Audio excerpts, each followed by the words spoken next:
अरावली बचाओ, अरावली बचाओ, अरावली बचाओ, जंगल को बचाओ, जंगल को बचाओ, కాపాడాలి తెలంగాణ గుట్టలను, కాపాడాలి తెలంగాణ అడవులను, కాపాడాలి తెలంగాణ నదులను, కాపాడాలి తెలంగాణ గుట్టలను, కాపాడాలి మూసీ నదిని, కాపాడాలి మూసీ నదిని, కాపాడాలి అరావలి కొండలను.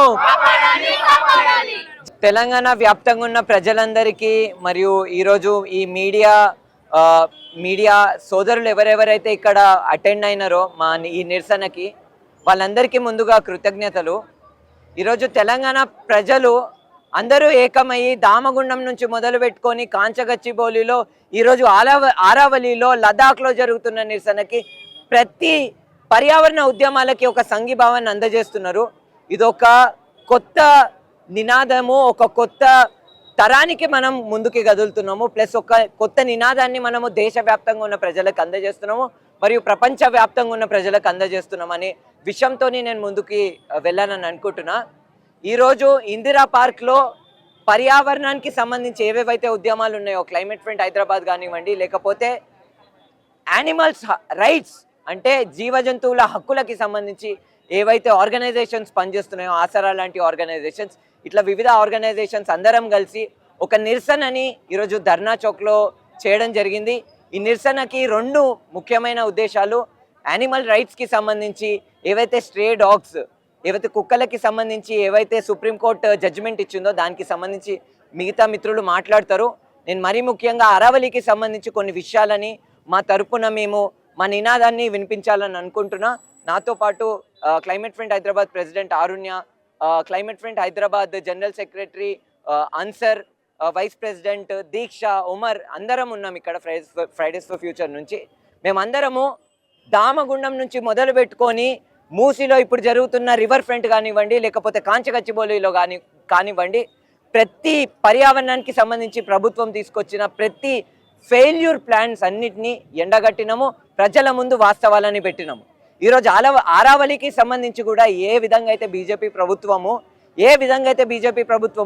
ఒక తప్పు ఇన్ఫర్మేషన్ని సుప్రీంకోర్టుకు అందజేసి, ఒక ఫాల్స్ ఇన్ఫర్మేషన్ని సుప్రీంకోర్టుకు అందజేసి ఒక యాంటీ పీపుల్ యాంటీ నేచర్ జడ్జిమెంట్ని ఇప్పించిందో దానికి విరుద్ధంగా మేము ఎన్నో రోజుల నుంచి స్టేట్మెంట్లు ఇస్తున్నాము, ఎన్నో రోజుల నుంచి నిరసన చేపట్టుతున్నాం. దేశవ్యాప్తంగా ఉద్యమాలు జరుగుతున్నాయి. బీజేపీ ఏదైతే ఈ MOFCC సుప్రీంకోర్టు ఆరావలి కొండలుని ప్రొటెక్ట్ చేయడానికి, ఆరావలి కొండలు అనేవి మన దేశంలోనే అత్యంత పురాతనమైన మౌంటైన్ రేంజెస్, అంటే మన దేశంలోనే అత్యంత పురాతనమైన కొండలు. ఈ కొండల వల్లనే రాజస్థాన్లో ఉన్న థార్ డెజర్ట్ హర్యానాకి పోదు, రాజస్థాన్లో ఉన్న థార్ డెజర్ట్ ఢిల్లీ వరకు పాకదు. సో ఇంత ఇంపార్టెంట్ రోల్, ఇంత ఇంపార్టెంట్ సిగ్నిఫికెన్స్ ఉన్న మన ఆరావలి కొండలని కొన్ని 30కి పైగా సంవత్సరాల నుంచి విపరీతంగా మైనింగ్కి లైసెన్స్ ఇచ్చి కాంగ్రెస్ కానివ్వండి, బీజేపీ కానివ్వండి రాణిస్తుంటే సుప్రీంకోర్టు సువోమోటోగా తీసుకొని స్వతహాగా అసలు ఆరావలిని రక్షించుకోవాలంటే ఆరావలి అంటే ఏంది అని మినిస్ట్రీ ఆఫ్ ఎన్వైరన్మెంట్ అఫైర్స్కి ఆ బాధ్యతని ఇస్తే, మనం ministry of environment affairs BJP ప్రభుత్వంలో ఉన్న మన కేంద్ర ప్రభుత్వం పర్యావరణ శాఖ ఏదైతుందో వాళ్ళు ఇచ్చిన రిపోర్ట్ ప్రకారం ఏంటంటే 100 మీటర్ల కంటే తక్కువ ఉంటే అది ఆరావలి కాదంట. 90% మేము చేసిన స్టడీలో మాకు తేలింది ఏంటంటే 90% ఆరావలి కొండలు 100 మీటర్ల కంటే తక్కువ ఉన్నాయి. అంటే 90% ఆరావలి కొండలని వీళ్ళు ఆరావలి కొండలుగానే అసలు కన్సిడర్ చేస్తలేరు. సో ఇలాంటి విషయాలు ఏవేవైతున్నాయో వీటన్నిటికి సంబంధించి దేశవ్యాప్తంగా ఉద్యమాలు జరుగుతున్నాయి. సో దాన్ని ఎండగట్టడం కోసము మేము విపరీతమైన స్టేట్మెంట్స్ ఇచ్చినాం. ఆ ప్రెషర్ వల్లనే ఈరోజు సుప్రీంకోర్టు మళ్ళీ ఆ జడ్జిమెంట్ని వెనక్కి తీసుకుంది. ఈరోజు మేము మరీ ముఖ్యంగా ఈ నిరసన చేయడానికి కారణం ఏంటంటే, ఏదైతే ఆరావలి కొండలకి సంబంధించి సుప్రీంకోర్టు లేటెస్ట్గా జడ్జిమెంట్ ఇచ్చిందో, ఇట్లా సుప్రీంకోర్టు జడ్జిమెంట్లు ఇచ్చింది, హైకోర్టు కూడా మస్తు జడ్జిమెంట్లు ఇచ్చింది. నేను పర్సనల్గా హర్యానాలో 22 జిల్లాలు ఉంటే 17 జిల్లాల్లో తిరిగి అసలు ఆరావలి కొండలకి సంబంధించి వాస్తవ పరిస్థితులు ఏందని నేను పరిశోధనలో భాగమై తిరిగితే, పోయిన సంవత్సరం హర్యానా ఎన్నికలప్పుడు ప్రజల తరపున ప్రజల డిమాండ్ ఉండాలని హర్యానా జిల్లాలన్నీ తిరిగినప్పుడు నాకు తెలిసిన విషయాలు ఏంటంటే, ఎక్కడైతే 10 సంవత్సరాల క్రితము మహేందర్గఢ్ జిల్లాలో హర్యానాలో 10 సంవత్సరాల క్రితము 100 ఫీట్లలో నీళ్ళు వచ్చేది, ఈరోజు 1500 ఫీట్కి పడిపోయింది. దానికి కారణం ఏందో తెలుసా? ఆరావళి కొండలు, ఆరావళి గుట్టలన్నింటినీ మైనింగ్ చేసేసినారు ఈరోజు. కాబట్టి ఆల్రెడీ జడ్జిమెంట్లు మస్తు సార్లు ఇచ్చింది హైకోర్టు, హర్యానా హైకోర్టు కానివ్వండి, రాజస్థాన్ హైకోర్టు కానివ్వండి. ఈ హైకోర్టు జడ్జిమెంట్స్ కాదు ఆపేది. ఆరావళిని ఈ మైనింగ్ నుంచి ఆపాలని అంటే ప్రజా ఉద్యమం ముందుకు రావాలి, ప్రజల డిమాండ్ ముందుకు రావాలి, రాజ్యాధికారం ప్రజల డిమాండ్స్ బేసిస్ మీద ఉండాలి. కాబట్టి ఈరోజు మేము మళ్ళీ సుప్రీంకోర్టు చెప్పింది, ఒక కొత్త సెంట్రల్ ఎంపవర్డ్ కమిటీని, ఒక ఎక్స్పర్ట్స్ కమిటీని ఎస్టాబ్లిష్ చేసి ఆ డెఫినేషన్ని వెనక్కి తీసుకుంటామని చెప్పింది. అయినా కానీ మేము ఇంకా ప్రెషర్ బిల్డ్ చేయడం కోసం ఒక ట్రూ అండ్ జస్టిస్ డ్రివెన్, అంటే పర్యావరణాన్ని యాక్చువల్గా కాపాడుకునే ఒక రెజల్యూషన్ రావాలి అని చెప్పేసి మేము ఈ ఉద్యమాన్ని ఇంకా ఉధృతంగా చేస్తున్నాము. రేపు ఇంకొక 10 రోజులలో ఆరావళి వ్యాప్తంగా గుజరాత్లో నుంచి మొదలు పెట్టుకొని ఢిల్లీ వరకు ఆరావళి ఉంటుంది. అన్ని రాష్ట్రాలలో ఒక 10 రోజులలో ఒక యాత్ర షురు కాబోతుంది. ఆ యాత్రలో కొంతమంది మా సభ్యులు కూడా పాల్గొనబోతున్నారు. మేము దేశవ్యాప్తంగా ఆరావళి ఉద్యమానికి సంఘీభావం తెలుపుతున్నాము. అదొక్కటే కాకుండా ఆరావళి కొండల గురించి మస్తు మంది యువత ఈ మధ్య మాట్లాడుతున్నారు. వాళ్ళందరికీ ఒక చిన్న ఇన్విటేషన్ ఇద్దామని అనుకుంటున్నా. ఎవరెవరైతే ఆరావళి గురించి మాట్లాడుతున్నారో కాంగ్రెస్ పార్టీ నాయకులు కూడా మన రాష్ట్రంలో మస్తు ట్వీట్లు చేస్తారు ఈ మధ్య. వాళ్ళందరికీ చెప్పాలని అనుకుంటున్నా, మన గుట్టలు ఉన్నాయి కరీంనగర్లో, ఆ గుట్టలను కూడా జర కాపాడదాం. మీరు అదే ట్వీట్లు మన కరీంనగర్ గుట్టల గురించి చేయండి, అదే ట్వీట్లు మన రాచకొండ గుట్టల గురించి చేయర్రి. ఆరావళి ఎంత ఇంపార్టెంటో అంతే ఇంపార్టెంట్ మన హిల్లాక్స్ కూడా. ఆరావళి ఎంత ఇంపార్టెంటో అంతే ఇంపార్టెంట్ మన అడవులు కూడా. ఆరావళి ఎంత ఇంపార్టెంటో అంతే ఇంపార్టెంట్ మన గాలి కూడా. తెలంగాణ ప్రజలందరికీ నేను ఈ మీడియా రూపంగా చెప్పాలని అనుకుంటున్నా, మీకు తెలంగాణ ప్రభుత్వము ప్రజాపాలన అని చెప్పి మీ అందరికీ ప్రతిరోజు 4 సిగరెట్లు తాగిపిస్తుంది. మనము పీల్చే గాలి, తెలంగాణ ప్రజలు పీల్చే గాలి కాదు, సిగరెట్ స్మోక్ అది.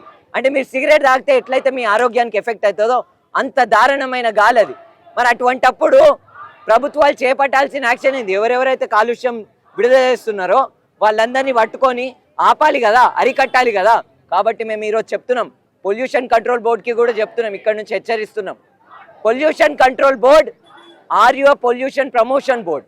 పొల్యూషన్ కంట్రోల్ బోర్డ్ అధికారులు, మీరు పొల్యూషన్ని ప్రమోట్ చేస్తున్నారా లేకపోతే అరికట్టుతున్నారా? What is your action? And forest department, what was your stand in Kanchagachiboli? What was your stand in Damagundam? Did you write a letter to Damagundam? Did you write a letter to central government telling that we will not sell our forest? Forest department, did you sell? Forest department అధికారులు, చీఫ్లు చెప్తున్నా మీ అందరికీ, తెలంగాణ ప్రజలందరి ముందు వాస్తవాలు పెట్టాలని అనుకుంటున్నా.